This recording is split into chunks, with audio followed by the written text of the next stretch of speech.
In their different ways, two of this week's biggest news stories shone a spotlight on how the swamp really works. The Iran nuclear deal and Michael Cohen's deals with some of the world's biggest corporations. We get to the bottom of it all in tonight's Swamp Watch.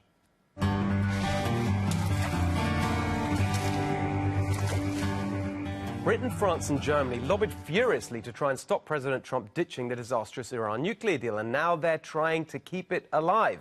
Of course, they dress it up as high principle, but the truth is that for them, it's about more money for their big business cronies. Yes, the swamp is truly global.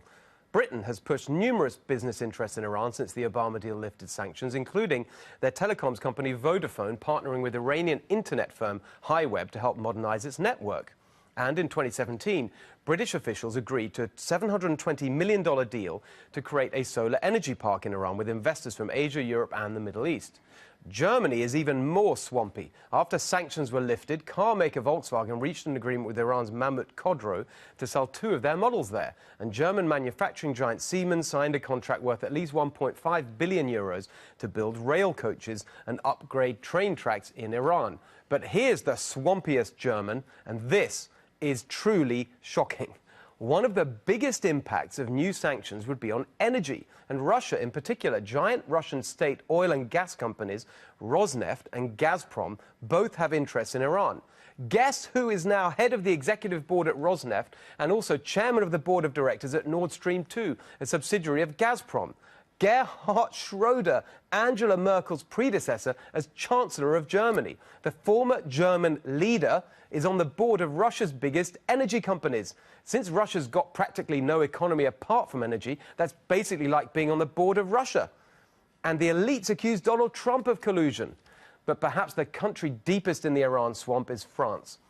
In December 2016, French airplane manufacturer Airbus signed a deal with Iran Air to sell it 100 planes for around $19 billion. Another French aircraft maker, ATR, struck a $536 million deal with Iran Air for 20 planes. French oil giant Total SA signed a 20-year, $5 billion contract with Iran and a Chinese oil company to develop an Iranian natural gas field. And French car maker Peugeot got a deal to open an Iranian plant producing 200,000 vehicles a year. It turns out that 1/5 of Peugeot's entire global market is in Iran. And you'll also be interested to discover that the former Rothschild banker who once worked on a bailout of Peugeot is none other than Emmanuel Macron, now president of France. I think we'd all take these globalist elite politicians a bit more seriously when they condemn Donald Trump for pulling out of the nuclear deal if they themselves weren't up to their necks in their own swamp deals with Iran.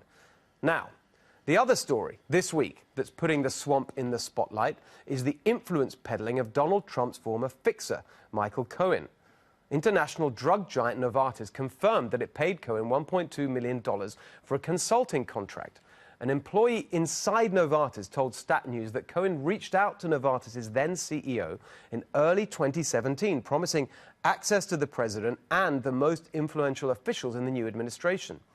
Novartis, of course, reportedly jumped at the offer. It's exactly the kind of corruption these pharmaceutical companies engage in all the time, so they can keep ripping you off with higher drug prices.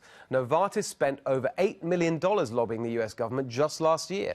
They spent over $45 million lobbying since 2012, and 3/4 of the lobbyists that Novartis hired in 2017 had previously held government jobs, including former Senate Majority Leader and presidential candidate Bob Dole and former House Ways and Means Committee member Jim McCreary.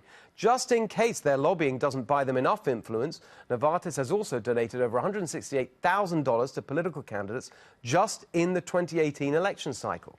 And remember, because Michael Cohen wasn't technically hired as a lobbyist, but as a consultant, Novartis didn't even have to disclose its contract with him.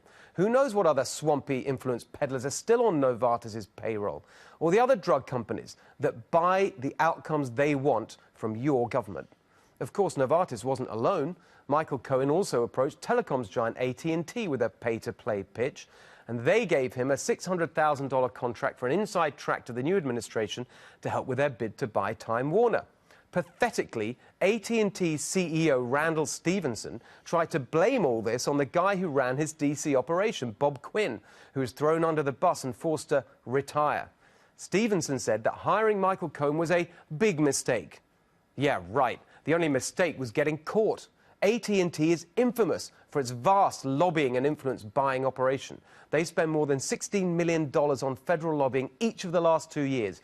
And as of 2017, 86 of their 114 lobbyists had previously held government jobs. In the 2016 election, AT&T gave $4.7 million to hundreds of candidates and groups in both parties. They also donated $1.5 million to the host committee for the Democratic Convention and $4.2 million to the Republican Convention.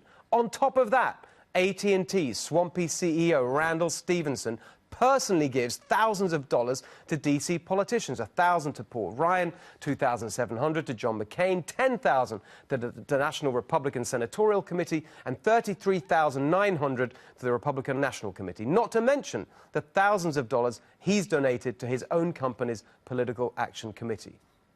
This is the kind of corruption that Donald Trump was elected to stop.